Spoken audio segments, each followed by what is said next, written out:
Hello everyone, this video is going to be a kind of two-in-one thing. It's going to be a part discussion video, part update video, so I would strongly advise that you watch towards the end if you are worried about stuff I'm going to be doing in the future and that sort of thing.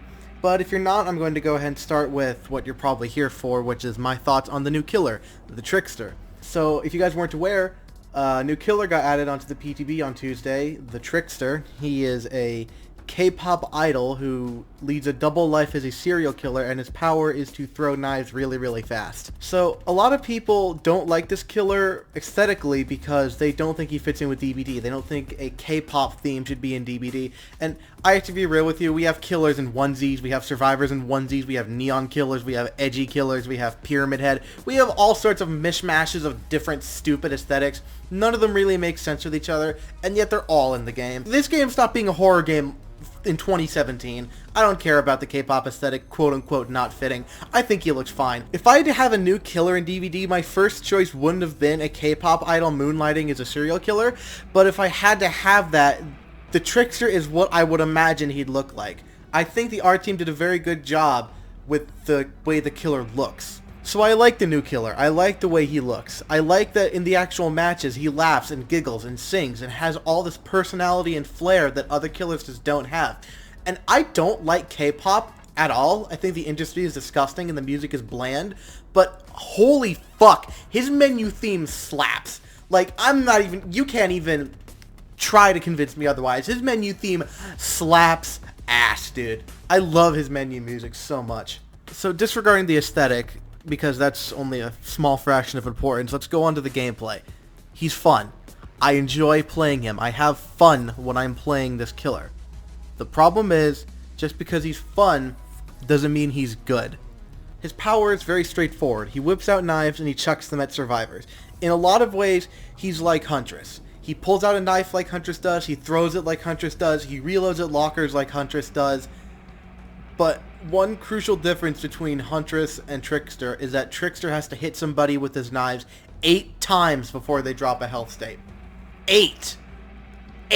And it decays over time, so if you don't hit him with knives fast enough, you have to hit him more. And hitting somebody at long range is basically useless because it's like, oh, you hit a cool shot. Cool. Do it 7 more times within the next 15 seconds.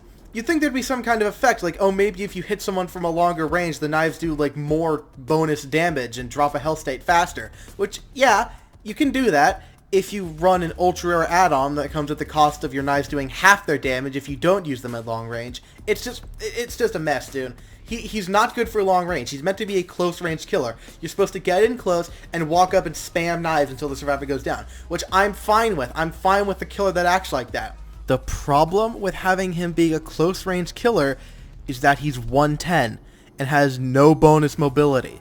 Yes, a killer with no mobility and a close-range attack is 110. He can't catch up to survivors to use his close-range ability. It's a meme. This killer is what happens if you take Huntress and Plague and combine all of their weaknesses while leaving out all of their strengths. He's a Huntress with extra steps. He is a 110 Plague whose sickness decays instead of builds up. The sickness cures itself. There is nothing that he can do that Huntress or Plague can't do better. Plague can inflict broken. Plague can be one and done. Just put a little bit of a projectile on Survivor and be gone. He'll get sick on his own. You do that with Trickster, the Survivor heals themselves on their own. Land a cool shot? Cool, do it 7 more times. Land a really, really difficult thing? Cool, do it 7 more times.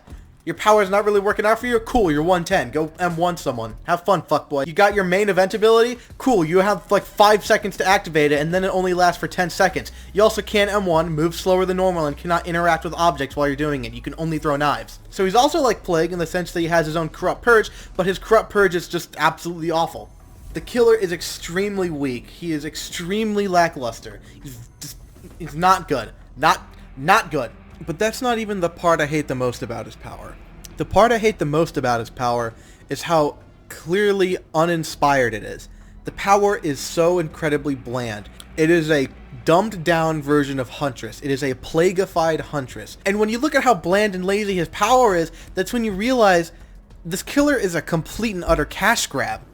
Like, they did the K-pop aesthetic fine. And that's why I hate that he has a K-pop aesthetic. Not because I think it's bad. Not because I think that it doesn't work with DBD. I hate it because K-pop is trendy. K-pop has a massive following of rabid fans around the globe.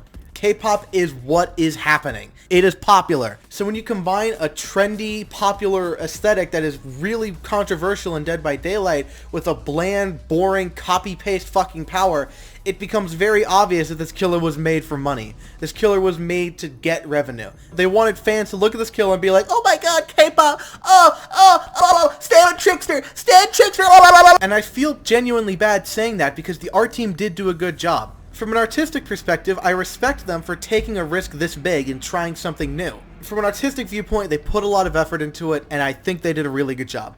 From a marketing standpoint, it's a corrupt cash cow. So, long story short, this killer reinforces a belief that people have had since about, I don't know, Spirit's release, and that is that the art team is the only good part of behavior. And if this killer isn't a physical embodiment of that, I don't know what is. Now, when this killer hits live, am I going to play him? Yes.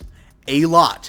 Because as bad as he is, as much as he represents everything I hate about behavior, I think he's fun. I have a lot of fun playing him. Everyone else is going to buy this killer. Behavior is going to get their money, so it's not like it's going to matter. I'll just buy the killer and have what fun I can. It's not like I can vigilante this shit and single-handedly put a stop to behavior's corporate greed.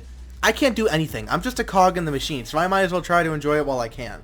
I really wish I had more to say, but anything that can go from here is more just balance stuff, like what I would do to fix him and all that. And I'm not really interested in that with this killer. I'm really not. I don't care that this killer's bad. He's fun. I like him. But he's just a symbol of what is wrong with behavior in my eyes. And for that, I really, really resent him being added to the game. And thus concludes my thoughts on the Trickster. I'm going to conclude this video by talking about something else.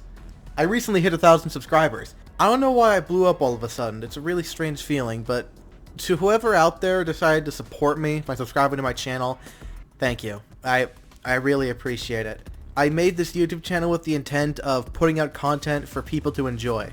When I post a video, my one goal in mind is when people watch it, they have a good time. That is what I want to do. I want to make people laugh. I want to make people interested. I want to make people happy.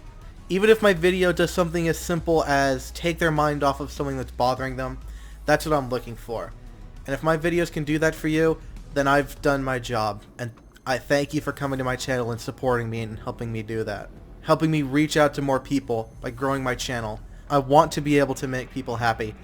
And by subscribing to me and watching my videos, you are doing that. Thank you. Now, most people in my scenario would do a 1,000 sub special, and I intend to, but I couldn't really think of something to do that was interesting or cool, so I'm going to settle for the basic bitch route. I'm going to do a Q&A.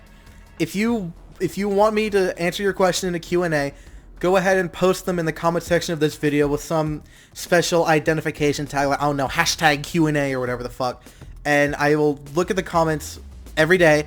I will mark down every single question, and I will answer them in a Q&A. That's the only announcement I'm going to give for that so far. There's not really much else I can talk about to Q&A. Everyone knows what a Q&A is and how they work. Before I go, I want to give one last thank you to everyone who's decided to subscribe and watch my content. I really appreciate it. I'm happy that I can make your day a little bit better with my videos. And, yeah, I'll see you guys later.